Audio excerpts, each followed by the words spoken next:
But let's talk a little bit more about those big banks, because we got four of the big reports today: Citi, JP Morgan, Bank of America, Wells Fargo among them. And I think the commentary from some of the CEOs is really what stuck out to me. Yeah, it really has been an interesting day in terms of the commentary is also always the most interesting aspect of bank earnings.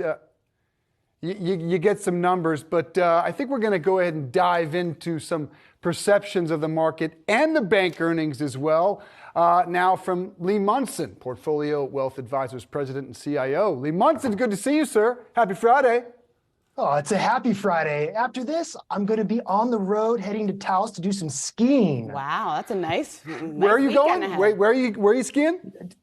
Taos Ski Valley, steepest and deepest in North America. So, Valhalla. One of my favorite places to ski in this country, my friend. You can bring me with me. I know you're flying private, so just throw me on the jet. All right, so let's talk about big picture bank earnings. We're going to break down some of the commentary from JP Morgan and Brian Moynihan and the likes in just a bit. But big picture, what's your number one takeaway when you put all the bank earnings today in perspective?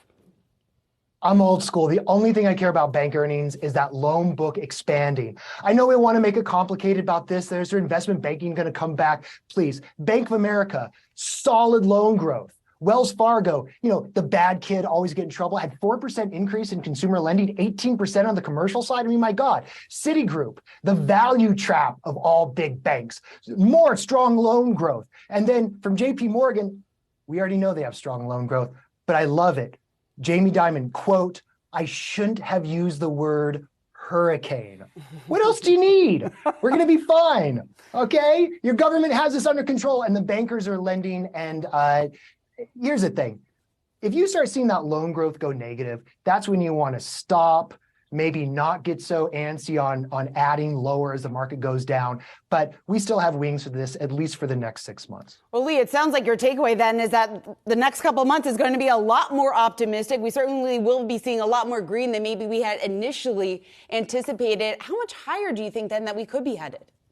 Okay, so now here's the thing. Now let's get into practical trading strategy, okay? So remember last year how a lot of smart people said, listen, when you have the first 9 months blown up, generally in the fourth quarter, you can get a 10, 12% rally, Santa Claus rally. And then we got that right before Thanksgiving, right? We're hitting 4,000 and hadn't seen it since. Okay, so Santa Claus came early.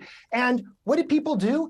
They sent the gifts back. I'm sorry, if I see Santa Claus and he gives me a gift before Thanksgiving, I'm going to get it from him because he's a busy guy. Markets are doing the same thing. All your big CIOs are saying, oh, the first half is going to be so bad. And really what's going on, there's a well-known stat that everybody knows about that says the market doesn't have the bottom until you get into the recession, right? And we're not technically in a recession. I would say that's baloney. We are in rolling recessions, just like the early 1960s. It was called the Eisenhower rolling recessions. Like, I don't need somebody to tell me we're in a recession. We're in it right now. So I think that we probably don't go lower than the October lows. I don't know. I'm guessing. I've only been doing this for 25 years. I think what's going to happen is people are going to be shocked. They're trying to front run the bad news of the second half. And just like how the Santa Claus rally came early, I think we could see another 10%.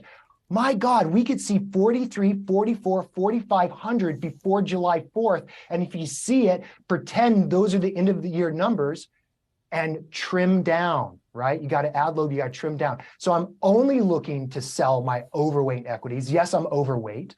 I took it down 5% back right before Thanksgiving. And if we see 43, 4,400, which you think is impossible, it could just take 2 weeks, just like that. VIX is getting crushed. I want to take more exposure off the table, right? Because nobody knows about earnings revisions in the second half of the year. We all know it's got to come down, right? But you got Cam Harvey, the father of using the inverted yield curve as a signal, saying we may not have a recession. And then you have other people who say the revisions of 4% growth in the second half have to come down. We don't know. So why not just be overweight, enjoy this rally, and then trim down if we get the opportunity. See if there's a blowout on the downside later this year. And then you have something to show for the bear market, right?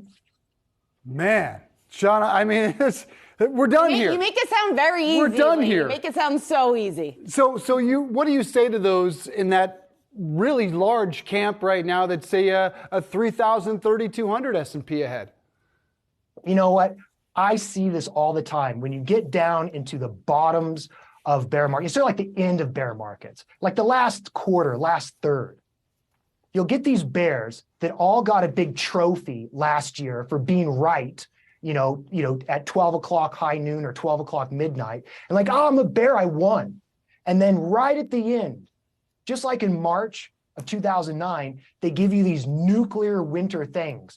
Like, oh, the S&P, I remember it was like somebody from JP Morgan say, oh, we can see the S&P go down to 400.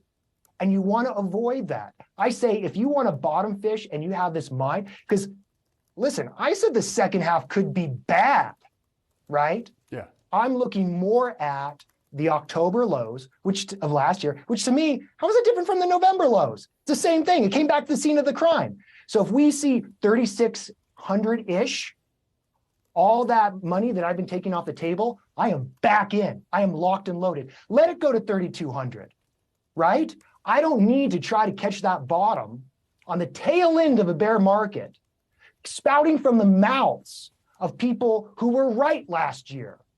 But Wall Street is littered with people who are right once in a row.